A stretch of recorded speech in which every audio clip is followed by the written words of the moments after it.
안녕하세요. 서초동 법무사 행정사 공인중개사 김철중입니다.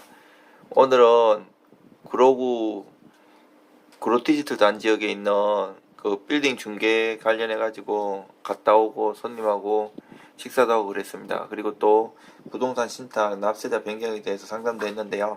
여기에 대해서 질문이 많으셔 가지고 한번 정리하는 기회를 갖고자 합니다.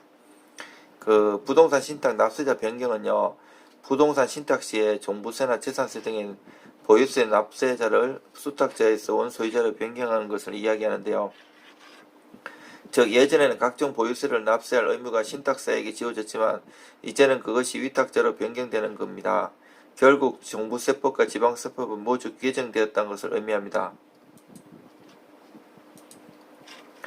이러한 정책은 다주택자들이 주택을 신탁하여 수탁자가 납세 의무자가 되는 경우 종부세 부담이 완화된다는 점을 악용하는 문제를 방지하기 위해 마련되었는데요.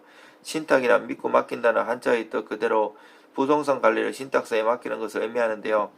전세나 월세, 아파트는 관리가 힘들지 않기 때문에 굳이 신탁사를 찾을 필요가 없지만 수익형 부동산의 경우 관리신탁을 따로 의뢰하는 것이 보통이었어요.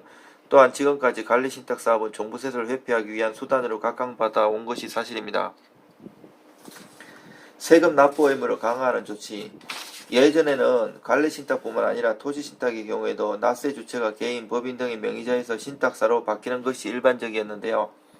이는 2014년 1월 1일에 개정된 지방세법에 의거한 것으로 세금을 납부하지 않은 체납자들이 신탁을 맡겨 처분할 수 없게 된 부동산 때문에 세금을 내기 어렵다고 변명하는 것을 막기 위해 납세 주체를 변경했던 것입니다. 신탁사가 위탁자 대신 각종 세금을 납부하고 이에 대한 수수료를 위탁자에게 물도록 한 것인데요.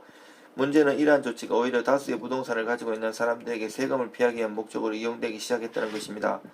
납세 의무자가 부동산 명의자가 아닌 신탁사가 되면서 각종 세금에 대한 부담이 낮아지게 되었습니다. 70 부동산 대책에서 부동산 신탁 납세자 변경에 대한 부분을 언급한 이유는 바로 이러한 배경에서 비롯된 겁니다. 부동산 관련 분쟁이 발생했다면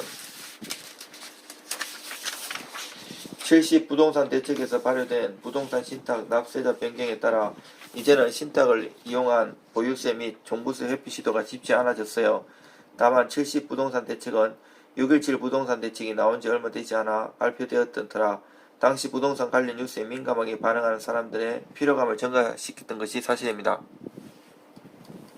이렇게 부동산 관련 정책이 연이어 변경되면서 전반적인 주택시장이 다소 소강 상태에 이르렀던 것도 사실이며 개인이 매매한 토지나 건물에 대해서 세금을 아예 납부하지 않거나 덜 납부하기 위하여 신탁자 대신 다른 사람의 이름으로 명의를 등록했다가 여러가지 법적 분쟁에 휘말리게 된 사례도 종종 있었습니다. 이렇게 실질적 소유자가 아닌 제3자 명의자를 두는 행위를 부동산 명의신탁이라고 부르는데 실제로 이로 인한 사건 사고 심상치 않게 발생하고 있습니다. 분쟁 해결의 성공적인 대안. 부동산 신탁 납세자 변경되면서 세금 납부와 관련하여 예전과 달라진 현행 제도 때문에 혼란스러운 분들이 계시는데요. 또한 부동산 명의 신탁 행위로 인해 법적 분쟁 상황에 놓인 분들도 계실 수 있고요. 이런 상황에서 법률적인 지식을 충분히 갖추지 않은 개인이 스스로의 힘으로 해결하려고 한다면 자칫 불리한 결과를 초래할 수 있습니다. 의뢰해 주시면 최선을 다해서 도와드리겠습니다. 이상 서초동 법무사 김철중입니다.